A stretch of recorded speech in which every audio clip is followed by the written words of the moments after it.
Welcome to the Green Building Show, where we investigate green design and building trends throughout Australia.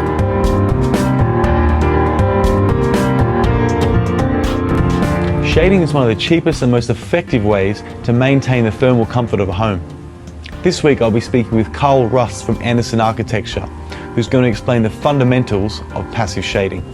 And later in Australian Style, I'll be speaking with Darryn Parkinson, the director of Your Abode, who's done a renovation of a 1970s brick home and cut its CO2 emissions by 54%.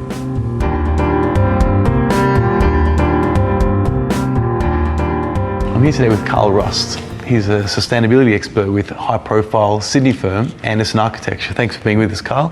Thank you. So we're talking today about how to make your home more sustainable moving forward without making any huge structural changes, but using things like decks and eaves and what kind of value-add things people can do to make their home more comfortable and more healthy and more sustainable. I guess what's the first point of call? What do you think is the low-hanging fruit in terms of some of these add-on options that are available to people? When we're looking at these options of decks, window openings, eaves, really we're trying to just block out as much of the summer sun as we can. If we've got western exposure, then we can use lightweight structures like timber frame pergolas and planting to provide some summer protection and reduce the heat inside the building and therefore reduce air conditioning energy costs. But how does it actually work? How does it actually keep the summer sun out? And how does it bring the winter sun and the sun in? One of the best methods, I think, is probably one of the oldest, and that is a pergola type structure. So a frame over the top of a window or an opening, and using planting like grapevines that grow over the top of the window. And in summer, the leaves actually prevent all the sun from entering the building, and in winter they coincidentally drop off just at the right time of year to let the sun in and warm the building. Fantastic. And what about someone who's, they want to build a new deck? Does the placement of that deck really matter? Yeah, definitely. I think it should be put in a place that it's not going to block your main winter solar access. Potentially put it somewhere to the west of the house where it can block off some of the excessive solar gain and use some shading on the deck and use it to protect the house, but still allow that solar access in winter. Okay, and does it differ a lot home to home? Is there some fundamental rules that you can always apply, like never build a deck on the north face of your house or something like that? No, I think every home it's got its own issues, its own site conditions, and you really have to look at each site and evaluate each case really. If you have the right add-ons, would it have the similar effect of a knockdown rebuild and actually reorientating the home? Like all these things, it depends how far you take it. If you go to the extent of putting in new openings, then yeah, sure. You can really make huge changes to the passive solar design principles of the house, and especially if the house has some intrinsic benefits, like maybe a mass floor or something, so you can really capitalize that, open up to the north and capture as much of that winter heat as you can, and while providing some protection from the summer sun. Yeah, okay, great.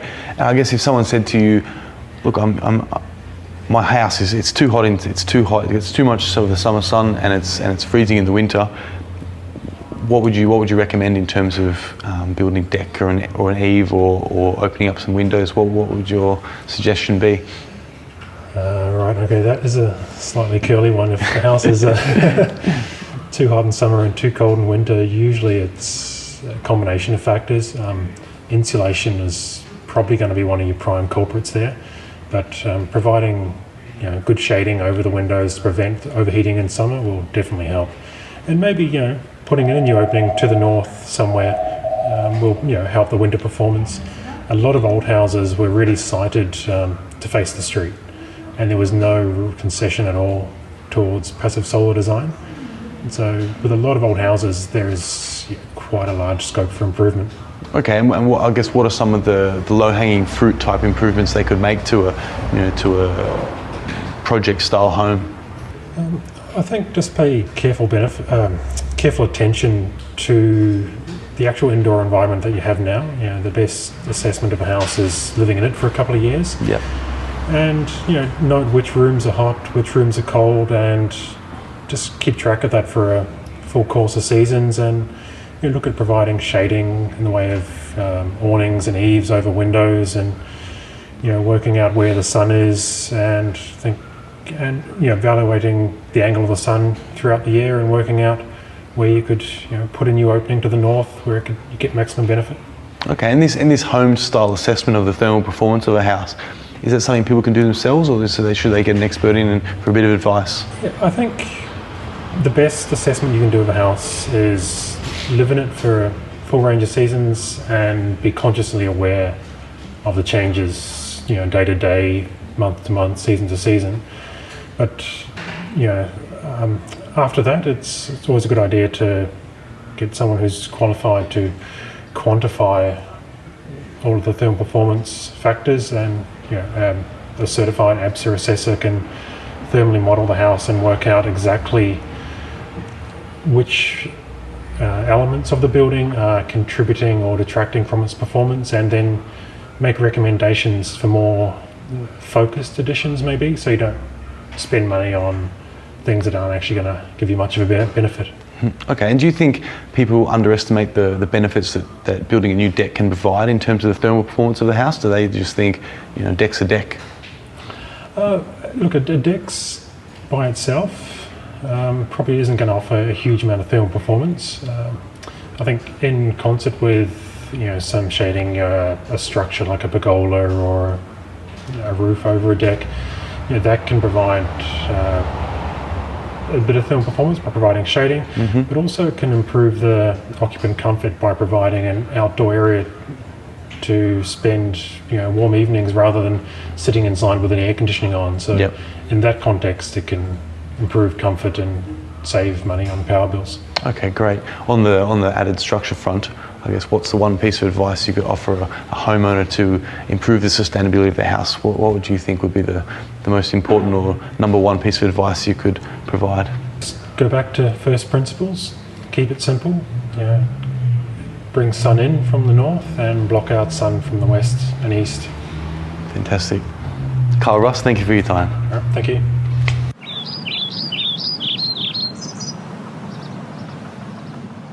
I'm here today with Darren Parkinson. He's the Director of Sustainable Design and Construction firm Your Abode. Thanks for being with us, Darren. You're welcome. Great. We're talking today about a renovation you guys did called the Avalon renovation, which was originally a 1970s brick veneer house on Sydney's northern beaches. So you guys, will you tell us what was the goals for the renovation and what was the client trying to achieve? The goals for the renovation were there were several. The clients had a need for some altered accommodation within the house, so they needed a bit more space for an office at home, an artist studio. One of the clients is an artist, and they just wanted to reconfigure the house slightly. It was a little bit boxy and compartmentalised, had a poorly placed internal staircase.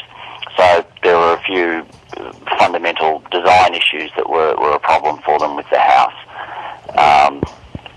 And they ultimately wanted to achieve a sustainable end to that renovation. Okay, I find it interesting. I mean, you talk about it as if it was a reconfiguration was the main goal. But just from the information I've read about it, it seemed that sustainability did play a key part in the renovation.